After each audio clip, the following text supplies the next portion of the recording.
বন্ধুরা নমস্কার। এসো গল্প শুনি ইউটিউব চ্যানেলে আপনাদের সবাইকে স্বাগত। আপনারা শুনছেন শীর্ষেন্দু মুখোপাধ্যায়ের বিখ্যাত উপন্যাস কাগজের বউ। আমার পাঠ যদি আপনাদের ভালো লেগে থাকে তাহলে অনুরোধ করব ভিডিওটিকে একটি লাইক দিয়ে এবং বন্ধুদের মধ্যে শেয়ার করে আমার পাশে থাকতে। যে শ্রোতা বন্ধুরা এখনও চ্যানেলটিকে সাবস্ক্রাইব করেননি তাদেরকেও অনুরোধ করব অবিলম্বে চ্যানেলটিকে সাবস্ক্রাইব করে পাশে থাকা বেল আইকনটি টিপে দিতে, যাতে আমার এই চ্যানেলে যাবতীয় ভিডিও আপলোড করার সঙ্গে সঙ্গে তার নোটিফিকেশনটি আপনার কাছে সর্বাগ্রে পৌঁছে যায়। তো চলুন বন্ধুরা, আর দেরি না করে সরাসরি ঢুকে পড়া যাক আজকের পাঠে। শীর্ষেন্দু মুখোপাধ্যায়ের কাগজের বউ।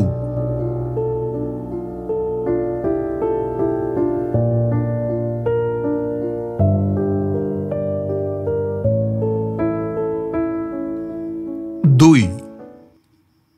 কাল রাতে সুবিনয় আর খনা অনেকক্ষণ আমাকে নিয়ে কথা বলা বলি করছিল। খনা চায় না যে আমি আর একদিনও এ বাড়িতে থাকি। কথায় কথায় সে তার বরকে বলল, বাজার ফেরত ৩৫টা পয়সা তুমি খাওয়ার টেবিলে রাখলে আজ সকালে, নিজের চোখে দেখা আমার। ১৫ মিনিট বাদে গিয়ে দেখি পয়সা হাওয়া। তোমার ওই দোকান কাটা ছোঁচা বন্ধুটির কিন্তু বেশ ভালো রকম হাত টান আছে। সুবিনয় ঘুম গলায় বলল, পয়সা কড়ি সরিয়ে রাখলেই হয় সাবধান মতো। আহা, কি কথার ছিরি!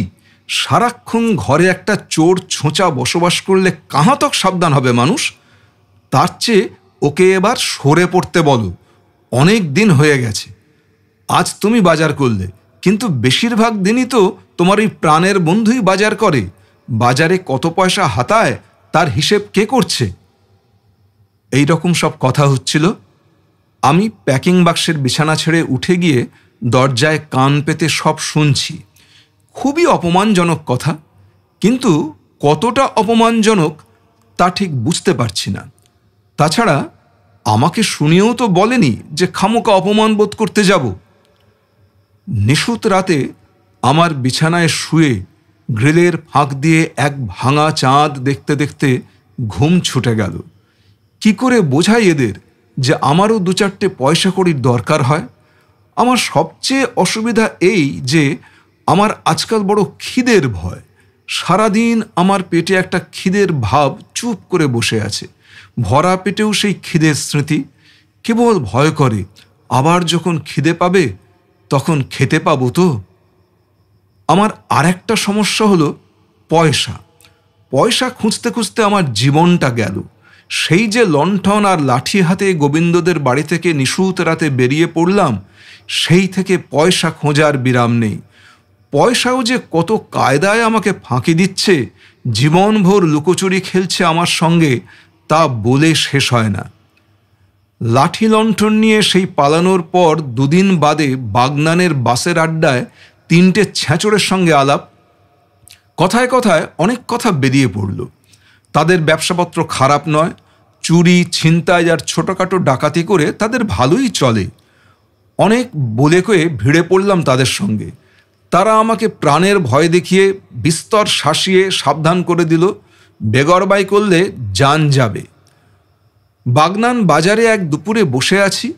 ছোট্ট একটা খুকি তার বাচ্চা ঝিয়ের সঙ্গে দোকানের সওদা করতে এসেছে।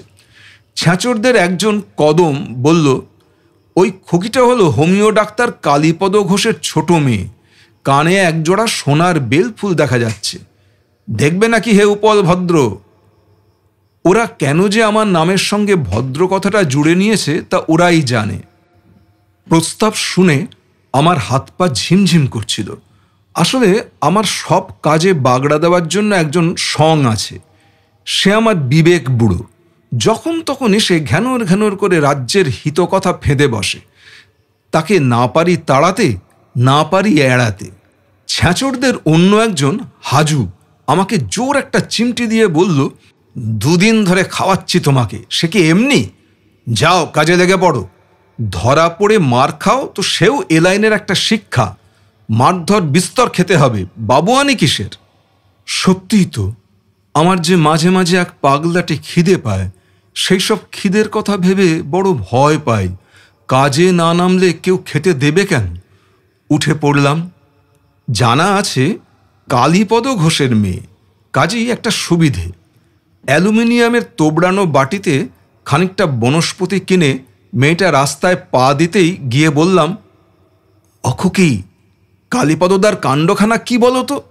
পেট ব্যথার একটা ওষুধ কবে থেকে করে দিতে বলছি। খুকি কিছু অবাক হয়ে বলল, বাবা তো খড়গপুরে গেছে। খুশি হয়ে বলি, আমাকে চিনতে পারছো তো? আমি রাম কাকা, লেভেল ক্রসিংয়ের ধারে রঘুদের বাড়ি থাকি। চেনো? খুকি মাথা নাড়ল দ্বিধাভরে। চেনে। আমি বললাম, তোমার বাবা কয়েকটা জিনিস চেয়ে রেখেছিল আমার কাছে, দিচ্ছি করে আর দেওয়া হয়নি। মহিনের দোকানে রেখে দিয়েছি, নিয়ে যাবে এসো বলে বাজারের ভিতর দিয়ে তাকে ডেকে নিয়ে যাই। ঝি মেয়েটা দুনিয়া কিছু বেশি চেনে। সে হঠাৎ বলে উঠল, অবিন্তি যাস নেই, এ লোকটা ভালো না। ভীষণ রেগে গিয়ে তাকে এক ধমক মারলাম। মারবো এক থাপ্পড়, বদমাস ছোট লোক কোথাকার। এই সেদিনও কালীপদদা বলছিল বটে, বাচ্চা একটা ঝি রেখেছে, সেটা চোর। তোর কথাই বলছিল। তবে ঝি মেয়েটা ভয় খেয়ে চুপ করে গেল। মাথাটা আমার বরাবরই পরিষ্কার, মতলব ভালোই খেলে। খানিকটা ভয়ে খানিকটা বিশ্বাসে খুকিটা এলো আমার সঙ্গে, ঝি মেয়েটাও। বাজারের দোকান ঘরের পিছু দিকটায় একটা গলি মতন। মুদির দোকান থেকে একটা ঠোঙায় কিছু ত্রিফলা কিনে এনে খুকির হাতে দিয়ে বললাম, এইটে বাবাকে দিয়ে আমার কথা বলো, তাহলেই হবে, সবই বলা আছে। মেয়েটা ঘাড় নাড়ল, ঠোঙা হাতে আমাকে অবাক হয়ে দেখছিল। পিছু ফিরতেই আমি ফের ডেকে বললাম, ও বিন্তি, তোমার বাপ মায়ের কি আক্কেল নেই? ওইটুকু মেয়ের কানে সোনার দুল পুড়িয়ে বাড়ির বার করেছে। এসো এসো, ওটা খুলে ঠোঙায় ভরে দাও। কে কোথায় গুন্ডা বদমাস দেখবে, দু থাপ্পড় দিয়ে কেড়ে নেবে।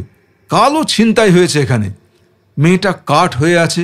ঝি মেয়েটা ঝেঁঝে উঠল, কেন খুলবে? হ্যাঁ, চালাকিরা জায়গা পাওনি? তাকে ফের একটা ধমক মারলাম, কিন্তু বিন্তিও দুল খুলতে রাজি নয়। মাথা নেড়ে বলল, না, খুলব না, সদ্য কান বিধিয়েছি, দুল খুললে ছেঁদা বুঝে যাবে। কথাটা আমারও যুক্তিযুক্ত মনে হলো। এ অবস্থায় ওর কান থেকে দুল খুলি কি করে?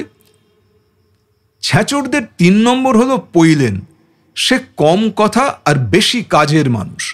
আমি যখন খুকিটিকে তার ঝি সমেত চলে যেতে অনুমতি দিয়ে দিয়েছি, ওরাও চলে যাচ্ছে, ঠিক সে সময় পইলেন এসে গলির মুখটা আটকে দাঁড়ালো।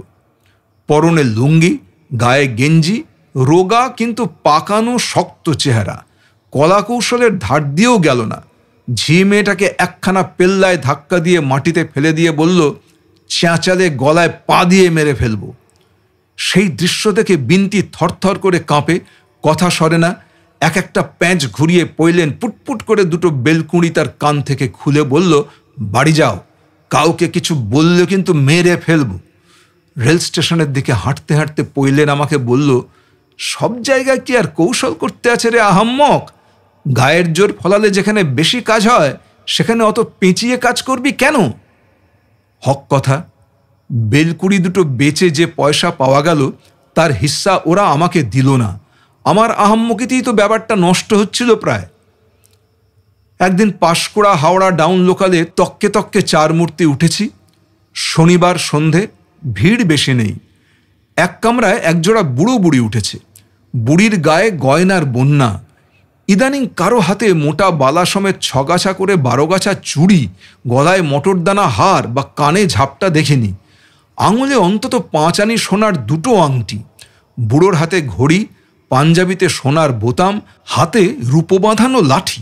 এ যেন চোর ছাচরদের কাছে নেমন্তন্নের চিঠি দিয়ে বেরোনো। ফাঁকা ফাঁকা কামরায় বুড়ো উসখুস করছে। মুখোমুখি আমরা বসে ঘুমের ভান করে চোখ মিটমিট করে সব দেখছি। বুড়ো চাপা গলায় বলল, এত সব গয়না টয়না পরে বেরিয়ে ভালো কাজ করনি, ভয় ভয় করছে। বুড়ি ধমক দিয়ে বলল, রাখো তো ভয়, গা থেকে গয়না খুলে রেখে আমি কোনোদিন বেরিয়েছি নাকি? ওসব আমার ধাতে সইবে না। বুড়ি ঝাঁপি থেকে স্টিলের তৈরি ঝকঝকে পানের বাটা বের করে বসল।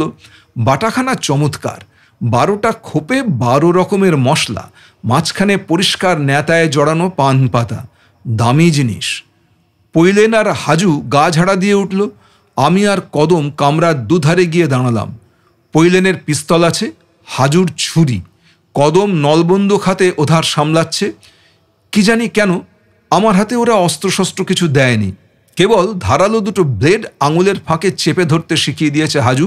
বলেছে, যখন কাউকে ব্লেড ধরা হাতে আলতো করে গালে মুখে বুলিয়ে দিবি, তখন দেখবি কাণ্ডখানা, রক্তের স্রোত বইবে।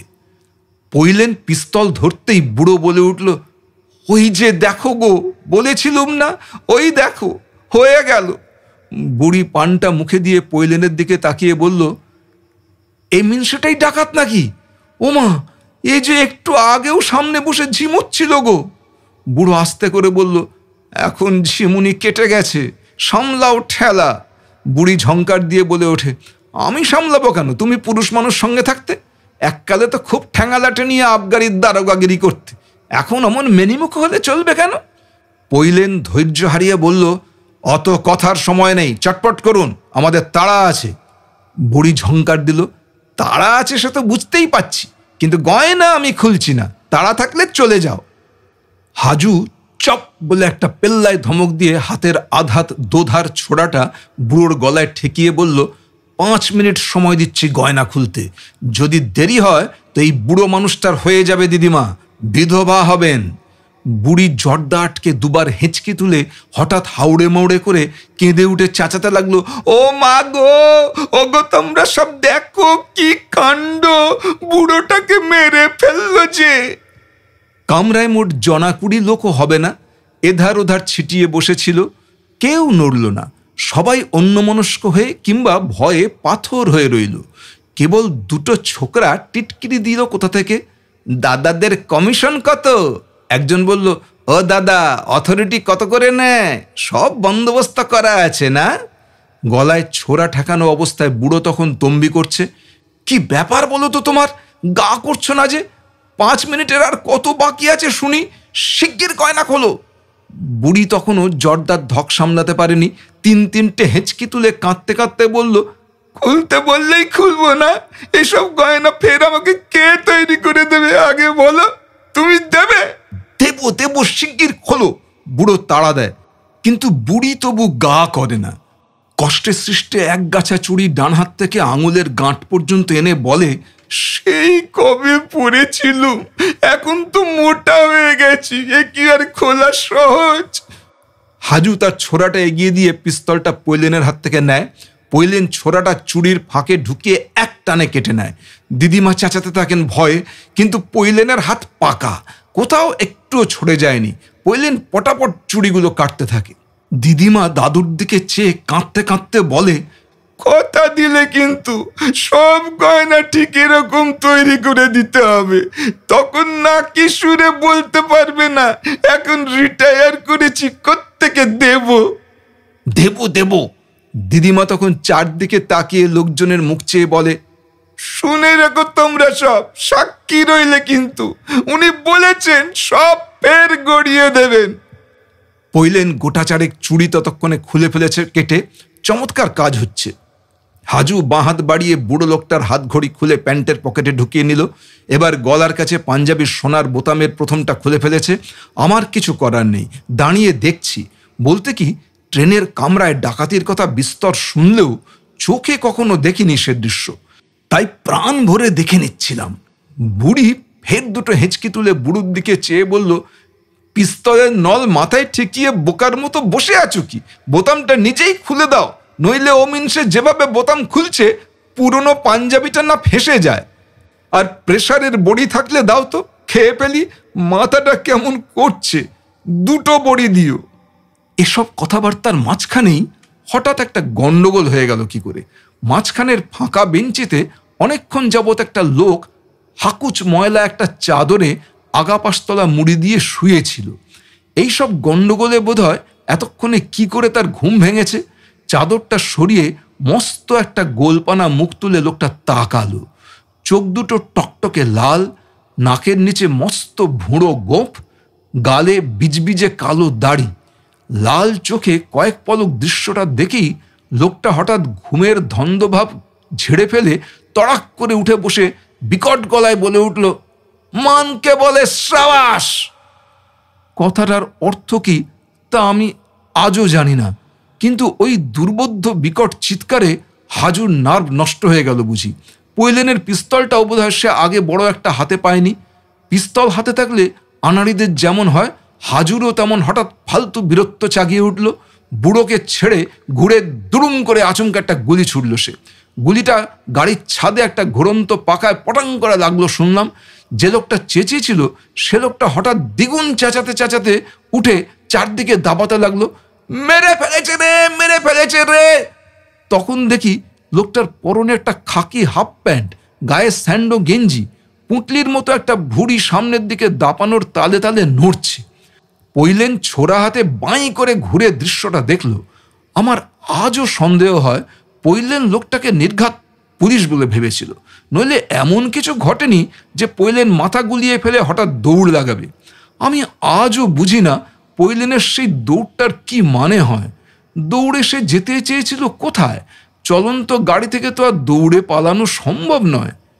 তবু ছোড়াটা উঁচিয়ে ধরে পৈলেনও এক সাংঘাতিক আতঙ্কের স্বরে, যে ধরবি মেরে ফেলবো, জান লিয়ে দেবো সালা, জান লিয়ে দেবো, রক্তের গঙ্গা বয়ে যাবে বলে ইচ্ছি। এই বলতে বলতে দিকবেদিক জ্ঞানশূন্য হয়ে খ্যাপার মতো এ দরজা থেকে ও দরজা পর্যন্ত কেন যে খামোকা ছোটাছুটি করলো তা ওই জানে। কেউ ওকে ধরতেও যায়নি, মারতেও যায়নি, কিন্তু ও তখন আতঙ্কে মাথার গণ্ডগোলে কেমন ধারা হয়ে মস্ত খোলা দরজার দিকে পিছন করে কামরার ভেতর বাগে ছোড়া উঁচিয়ে নাহক লোকেদের বাপমা তুলে গালাগাল করছিল। দরজার কাছেই সেই দুটো টিটকিরি বা ছেলে দাঁড়িয়ে হাওয়া খেয়েছে এতক্ষণ। তাদেরই একজন স্পষ্ট দেখলাম আস্তে করে পা বাড়িয়ে টুক করে একটা টোকা মারল পৈলেনের হাঁটুতে। সঙ্গে সঙ্গে আরেকজন একটু কেতরে জোর একটা লাথি কষালো পৈলেনের পেটে। প্রথম টোকাটায় পৈলেনের ভারসাম্য নষ্ট হয়ে গিয়েছিল, পরের লাথিটা সামলাতে পারল না। বাইরের চলন্ত অন্ধকারে বোঁ করে বেরিয়ে গেল, যেমন গুবরে পোকারা ঘর থেকে বাইরে উড়ে যায়। হাজুর আনাড়ি হাতে ধরা পিস্তলটা তখন ঠক ঠক কাঁপছে। পুরনো পিস্তল, আর কলকবজা কিছু নড়বড়ে হবে হয়তো। একটা ঢিলে নাটবল্টু শব্দ হচ্ছিল যেন।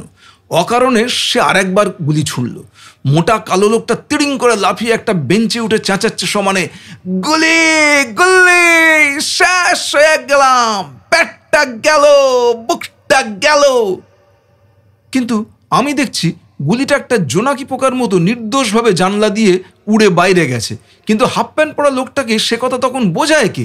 লোকটা এখন নিজের উরুতে থাবড়া মেরে কেবল বলছে, মানকে বলে সাবাস, আবার গুলি।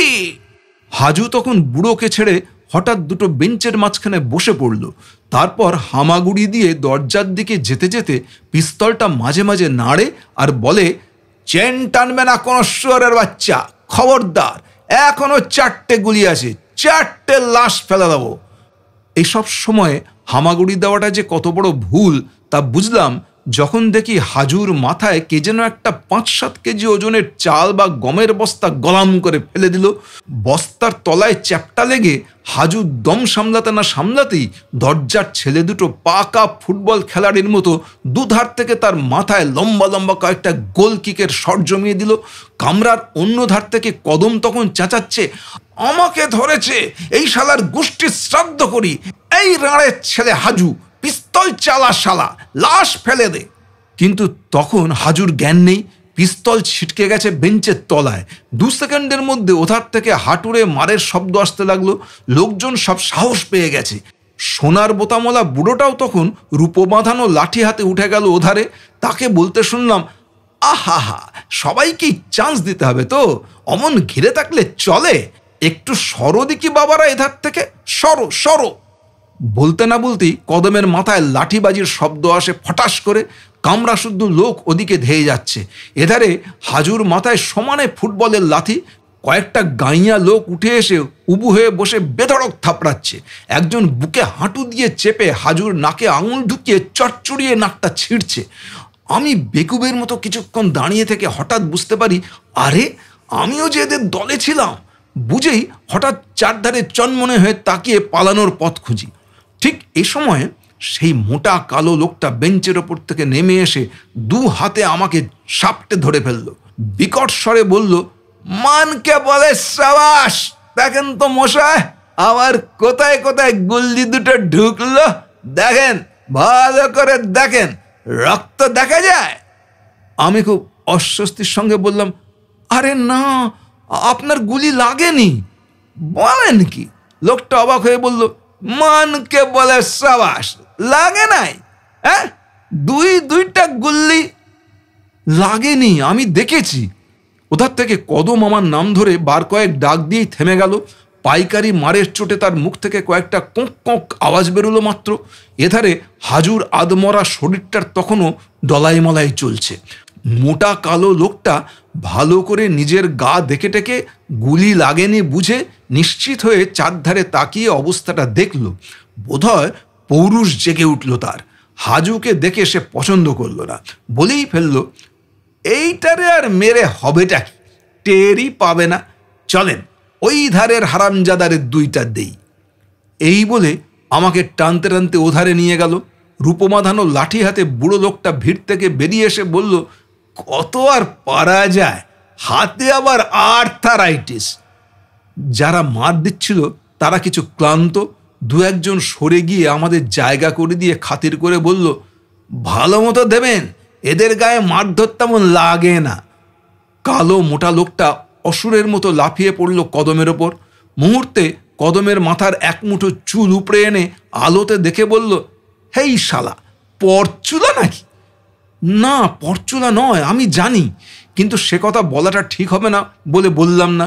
কালো লোকটা আমাকে কনুয়ের গুঁতো দিয়ে তাড়া দিল, মারেন মারেন, দেখেন কি। মারতেই হলো। চক্ষু লজ্জা আছে, নিজের প্রাণের ভয় আছে। একটু আস্তের ওপর দুটো লাথি কষালাম, গালে একটা চাপড়। কদমের জ্ঞান ছিল, একবার চোখ তুলে দেখল, কিন্তু কথা বলার অবস্থা নয়। গাড়ির দেয়ালে ঠেসান দিয়ে বসে উবু হয়ে মার খেতে লাগলো না গাড়ি, তারপর শুয়ে পড়ল। পরের স্টেশনে গাড়ি থামতেই হৈরৈ কাণ্ড, ভিড়ে ভিড়াক্কার। সেই ফাঁকে পালিয়ে অন্য কম্পার্টমেন্টে উঠলাম গিয়ে। হঠাৎ দেখি আমার সঙ্গে সেই কালো মোটা লোকটাও উঠেছে এসে। আমাকে একটা বিড়ি দিয়ে বলল, পালিয়ে এসে ভালো কাজ করেছেন, আপনি বুদ্ধিমান, নইলে থানা পুলিশের ঝামেলায় পড়ে যেতে হতো। আমি একটা হুঁ দিলাম। বাস্তবিকই বোধ হয় আমি বুদ্ধিমান। ডাকাতের দলে আমিও যে ছিলাম সেটা কেউ ধরতেই পারল না। কথায় কথায় লোকটার সঙ্গে ভাব হয়ে গেল। বেশ লোক, ক্যানিংয়ের বাজারে তার আটা কল আছে, 3টে নৌকোর মালিক। আমাকেও লোকটা পছন্দ করে ফেলল। শেষমেশ বলেই ফেলল, তোমার এত বিশ্বাসী মানুষ বলেই মনে হয়। আমার 3টে মালের নৌকো লাট এলাকায় খেপ দেয়, চাও তো তোমার তদারকির কাজে লাগিয়ে দিই। মানকে বলে সাবাস বলে খুব হাসল। গলা নামিয়ে বলে, আমার নামই মানিক, মানিকচন্দ্র সাহা, বৈশ্য, আবার বৈষ্ণব বটে হে, বাঙাল দেশে বাড়ি, কিন্তু এতদ অঞ্চলে থাকতে থাকতে দেশি ভাষা প্রায় ভুলে গেছি। যাবা নাকি আমার সঙ্গে? আমি লোক ভালো। রাজি হয়ে ক্যানিং চললাম। বরাবর দেখেছি উড়নচণ্ডীদের ঠিক সহায় সম্বল জুটে যায় কি করে যেন। ঘর ছেড়ে একবার বেরিয়ে পড়লে আর বড় একটা ঘরের অভাব হয় না।